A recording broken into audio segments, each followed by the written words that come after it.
Dean, for those who don't know, Dean is the brand president of Five Star Bath Solutions. And pretty interestingly, Dean, you're also the biggest franchisee or one of the largest franchisees in the system.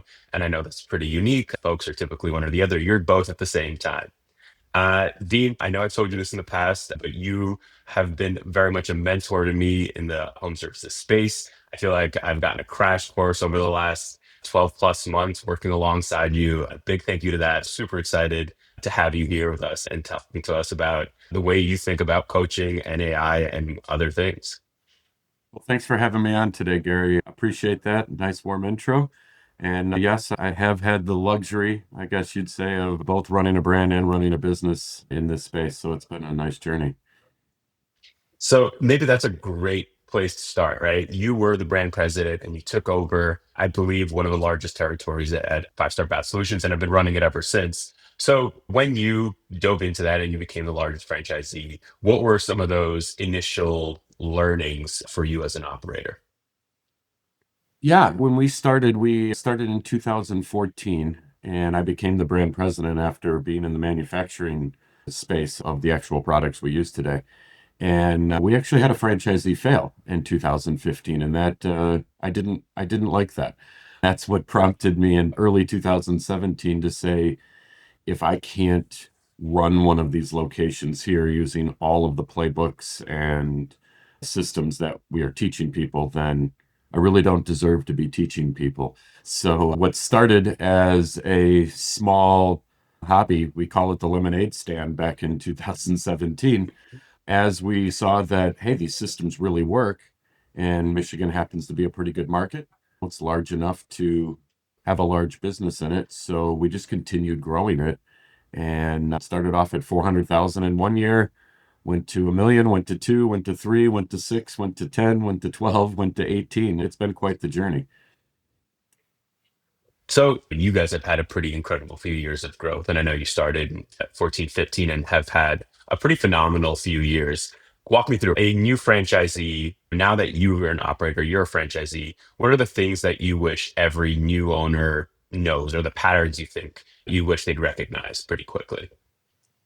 That every business comes down to a math equation. And the one thing we've done a very good job of here, and something that I would implore every franchisor or business owner, is understand the math of the business. There's the operational, the task part, the procedural part of any business that needs to be done. Obviously, we have to install bathrooms, right?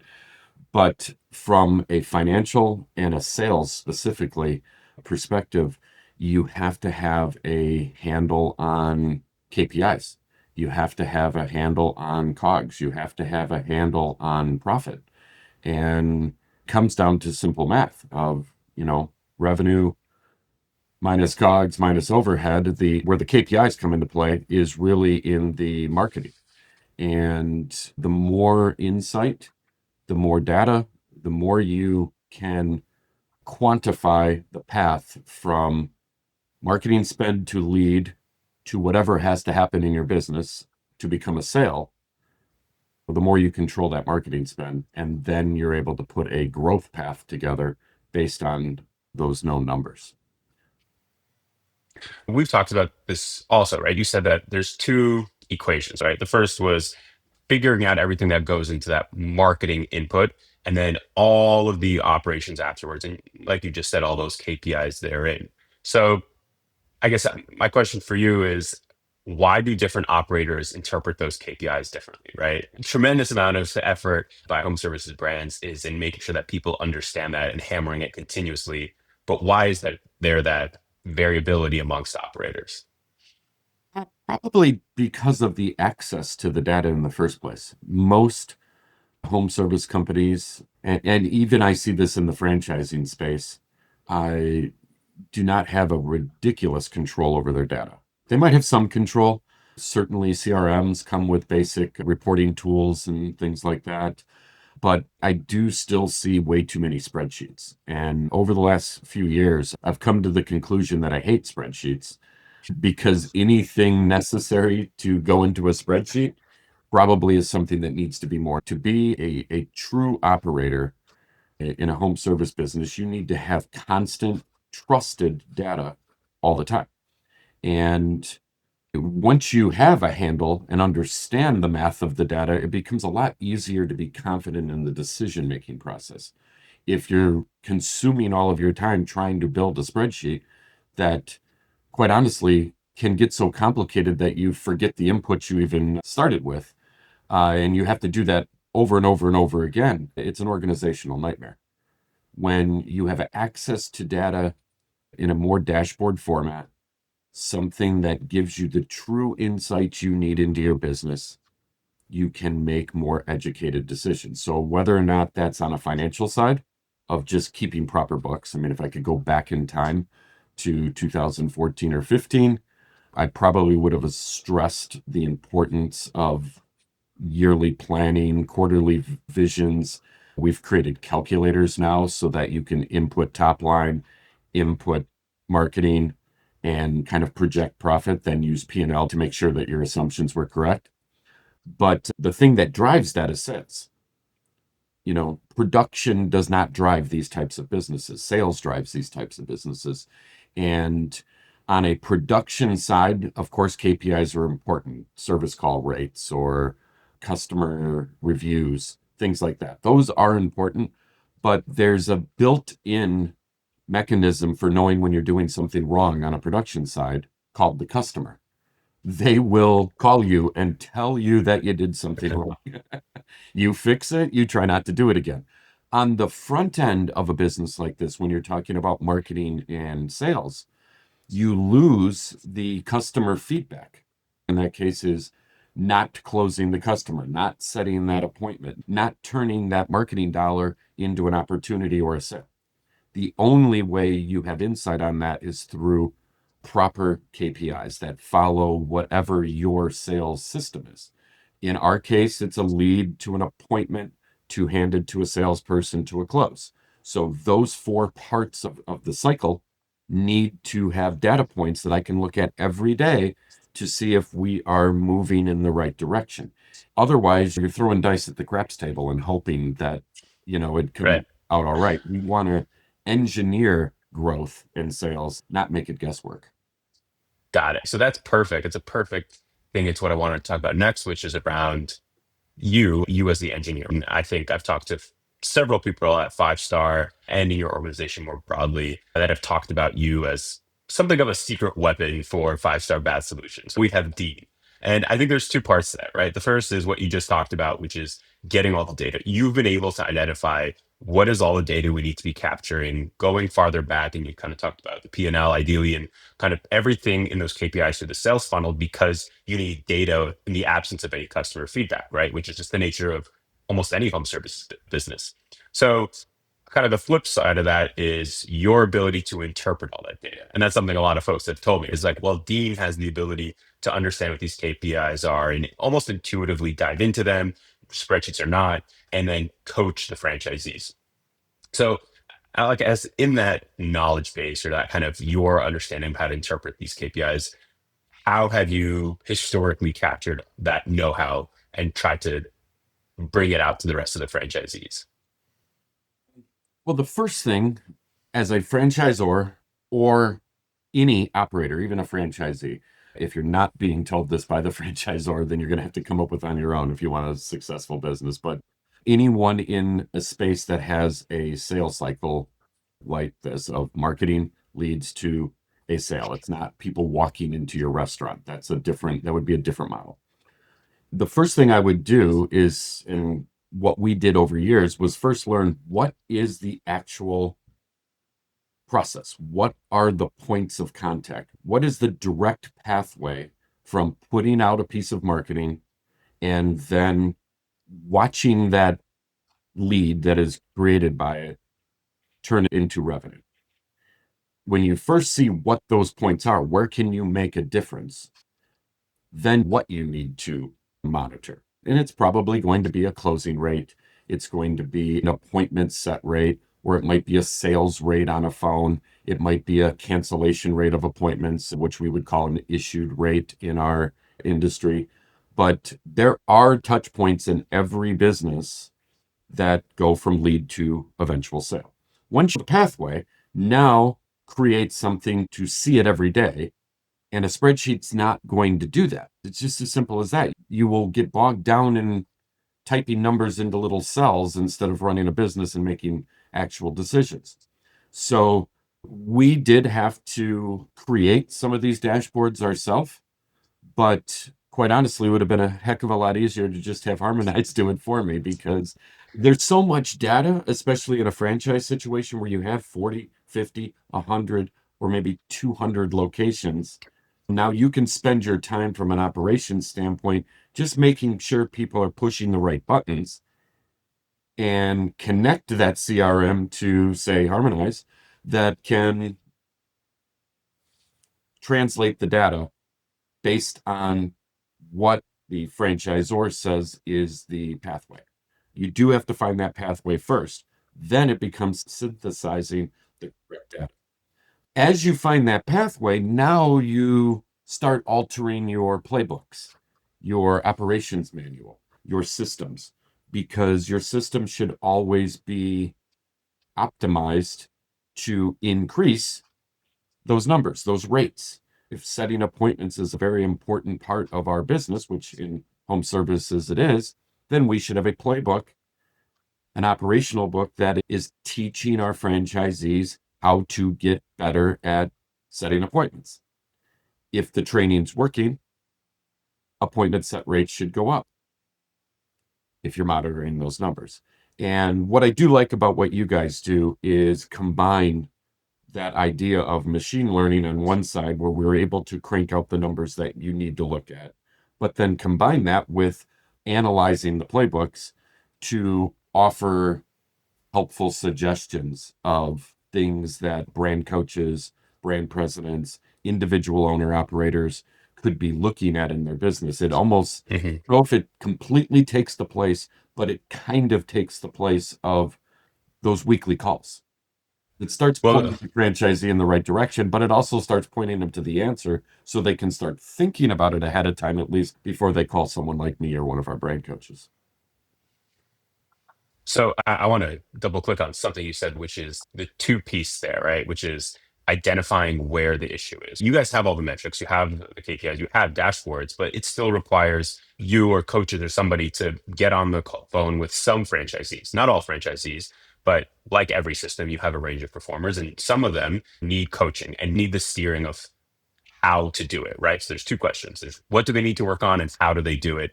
And the how is from the materials. What are some of the gaps that your franchisees can't seem to remember? Why do they need to, even though they have a dashboard, why do they need help answering that? Well, what do I focus? Where is the problem? I mean, it's a unique person who can look at data, immediately know exactly what I need to do, and then go walk into the office of the person who's doing it and magically change it. I mean, we're all human beings. We're not AI agents doing this. We forget. We get in bad habits.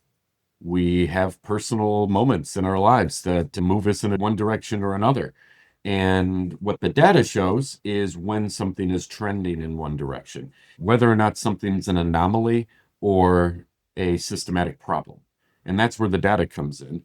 The instant access to helpful suggestions based on strategic playbooks is a way to point the franchisee in a right direction automatically, as opposed to expecting that they're going to see a number, dig through some old flash drive or Google Drive link that you gave them 3 years ago and go reread the book. I mean, let's face it, most people are just simply not that, they don't empower themselves that much to do that. And what ends up happening in a franchise space specifically, since they didn't design the system, they're running the system. If they start running it wrong, you might look at a number and go, that's off, and then move on. And then it's off again, and then it's off again. And if you don't have somebody else point it out to you and really have that conversation, then the time where you'll be begging for help is when the bank account number is telling you that you're off. And unfortunately, it's too late at that point. Mm, And it's hard. A lot of pressure would therefore be put on brand coaches to be sifting through everyone else's data to try to identify who needs help and who doesn't. And that's hard to do. If a typical brand coach has 20, 30, maybe 40 or 50 franchisees, the old saying, the squeaky wheel gets the grease, it's actually not the right way to say that. The operator who gives a crap is who's going to get the grease. The one who preemptively makes the phone call and says, hey, this KPI is down. What do I do about it? What's your suggestion? But for every one who cares about their business and cares about success, there's probably four or five that will just move on. So, mm, software and something that can help the brand coach synthesize the data so that they can easily see who is off, who's off tremendously, who's off a little bit. It also helps them prioritize their time to help direct franchisees on what they need to be working on. Sometimes it's not a matter of having to now make 100 phone calls. It might be able to be addressed with a few emails, and I can focus on the people who are really off, and let's save them before it is the bank account issue. So, one of the things I've enjoyed about working with you, Gary, is by first synthesizing data, by adding in an AI component, it does give the brand coach the ability to prioritize those conversations and gives them a bit of a direction because, from our standpoint, too, you're looking at a lot of different data points. I mean, just pick one. My marketing rate is high. Okay, well, that could be a lot of different factors. Is it because closing rates low? Is it because lead cost increased? Is it because average job went down? Is it because issue rate tanked? Is it because set rate tanked because my appointment setting team, I don't know, was hanging out with their kids on spring break? I mean, I don't know what the answer is unless I look at a lot of different data points. And by having some machine learning help out with that, where it can say, yeah, your marketing rate's high, but this thing is low, I would suggest you reread the sales playbook and I would suggest you have a meeting with your sales team. It helps narrow it down a little bit. And mhm. when you're focused, you tend to solve a problem. When you're not focused, you tend to get scattered, know that a problem exists, and then move on. Yeah, I like that 4 to 5 to 1 ratio, right? Which is there's the one franchisee that's going to pick up the phone and call you. Then there's maybe the two that they need a nudge, an email. They need something to point it out and guidance, but they don't necessarily need high touch coaching. And then there's the remainder where you need to prioritize your time as, there's only one dean or there's only a handful of manpower on the franchisor side. How do you help those franchisees as much as possible? And that kind of best use of everybody's time to answer the what should every franchisee be working on and how do I unblock them so they're actually doing the thing, right? Because that's what matters. We could talk all we want, it's action that matters, which I really like when you talk about that. Well, and it's those bottom, if you take 10, the two that are calling you and you're offering the advice, they're probably going to succeed. They care. The ones who you could preemptively send something to and they listen, even if they're not as successful as your top 10%, they're still in business. It's actually the bottom ones that's the problem of franchising. All right. Because what ends up happening is if they don't care enough to look at all these things, or you don't give them access so that they can see it and they can't make a change, what excitement when I buy the franchise in the first place turns into bad sentiment. Those Mhm. become your problem franchisees. Those become the people that start the Facebook group or the WhatsApp group so we can have a complain session every day instead of a problem solving session. And every franchise has this group. The idea is to minimize that group, right? And you minimize that group by saying, no, you cannot complain about the marketing anymore. You cannot complain about the process. You cannot complain about the system because The data proves it works. The only thing you can complain about now is your own performance. And we're pointing it out to you early when you're still flush with money, when you're starting off, and fix these problems quicker. Because the real issue is letting problems linger too long. And especially as franchises get bigger, franchisors, as you grow, it's hard to give that personal attention. So you need dashboard style ways to point out the pluses and minuses and the month over month and period over period changes on your key metrics, and then give them a place to easily find the information. Yeah. So that is interesting, right? It's not so much that getting data in place, all the dashboarding, everything, critical step, right? Every good brand should have a huge amount of data that's feeding into it. Then there's the focusing the right franchisees in the right thing. Then there's the how. And to your point, there's kind of this constant feed of new products, right? And I'm using product in a pretty generous term here, but the idea is that you, Dean, as the brand president, you should be spending a healthy amount of your time figuring out how to create better processes to make appointments more successful, to close more leads, right? Like actually elevating the system. I'm kind of curious, how do you think about as playbooks change or as best practices change, how do you bring that out to the rest of the network as fast as possible? You use the power of the network, at least the way we do it. Clearly, I can't have a personal conversation and read the new playbook to the franchisee like a bedtime story every night. So we empower brand coaches to be part of the creation process in the first place. I find that when you're handed something, you may read it, you might slightly understand it, but when you're part of the creation of it, you understand it even more. And that breaks down what I'm thinking from a growth perspective, including franchise brand coaches now who have smaller groups and they can then disseminate information. But in a franchise system, you also want to get the buy in from your top performers. They tend to be, say, Franchise Advisory Council or FAC leaders who will maybe have 8, 10 franchisees on a team. When it goes from one person to maybe 10 people who are preaching a lot of the same things, then you can disseminate that information a lot quicker. Having a central repository of these things is good too.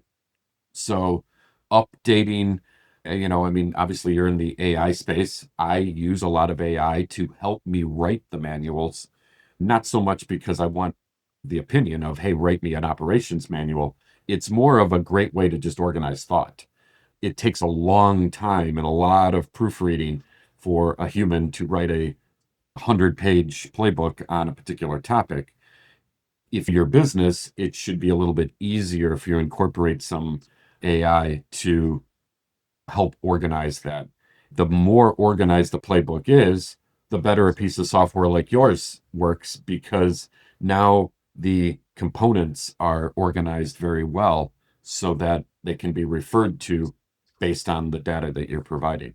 Love systems where we have a lot of communication. We actually do weekly meetings with our entire franchise system. I prefer this over town halls and things like that because over a course of a month or 3 months, fires that could have been put out a week later smolder, get forgotten about, and by the time a town hall's coming up, there's a new fire or a new thing we want to talk about, and you never even talked about something that was really important.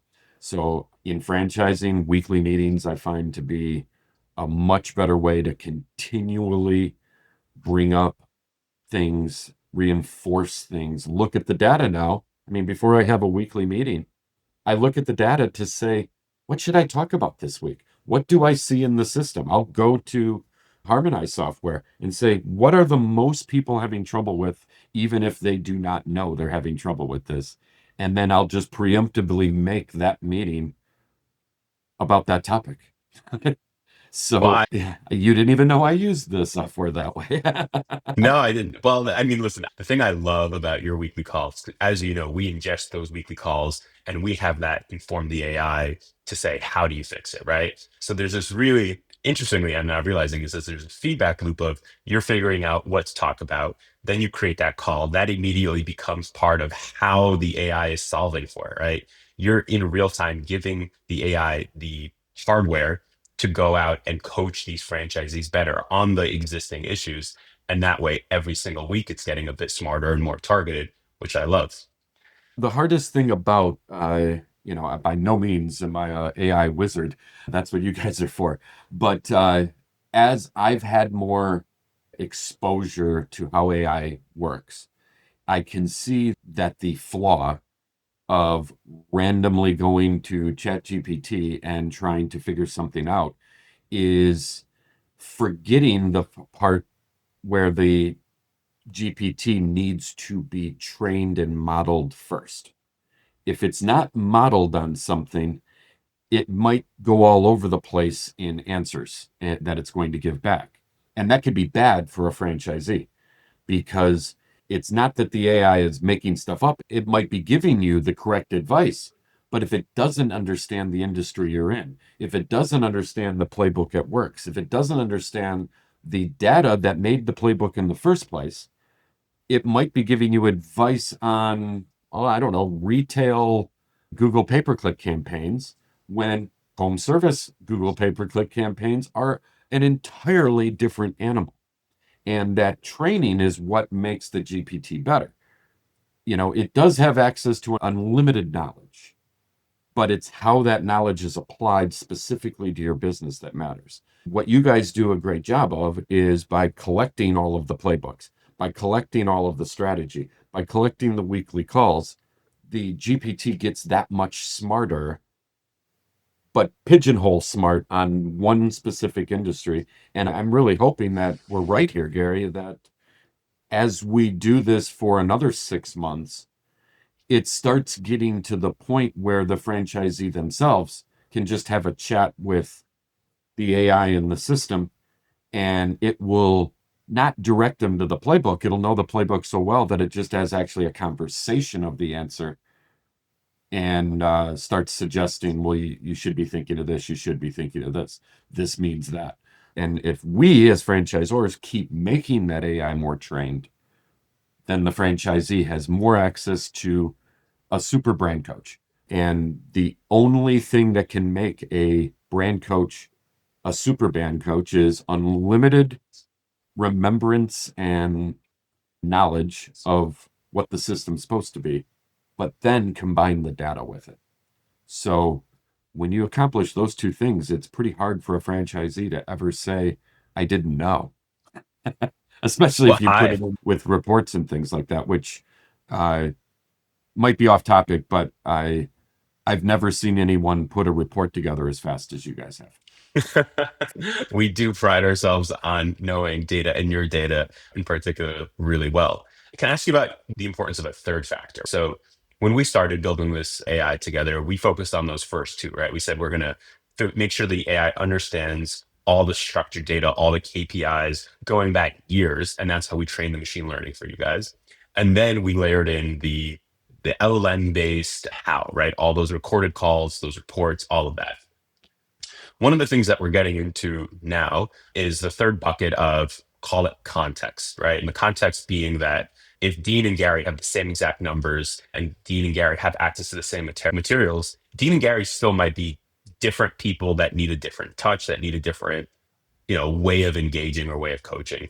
And I'm curious, as somebody who sits across 100 plus franchisees, you have had access to all this. How much is that context factor relevant versus how much of it is we as a franchisor need to be hammering the same thing in the same way? I think everyone always needs to hear things from a different perspective. It's amazing that one person can tell you the same thing over and over and over again, and it never clicks. And then another person says it just a slightly different way, and voila, it makes sense. And sometimes that's based on a trust factor of who's telling me this in the first place. Sometimes it's just how the information was interpreted. So, is it important?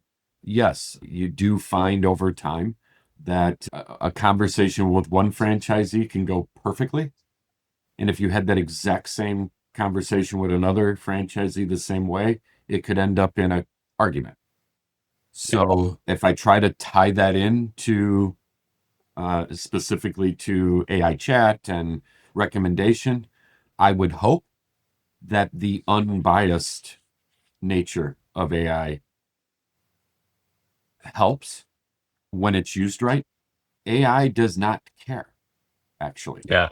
has an absolute unbiased opinion or information based on the facts given. It is not emotionally involved. It can't be. It can understand humor, but it only understands it to the point of the language seemed humorous. So, an unbiased view maybe, and I hope, becomes a more trusted opinion based on data saying that the systems work. And if the data says that the system doesn't work, then it becomes my job and my team's job to change and adapt the system and then give it to you so you can retrain or update the AI so it's got fresh information. But an unbiased opinion, I think, should be something that franchisees, if they understand that, hey, this is not making this up. Your number is what it is. And it should be this.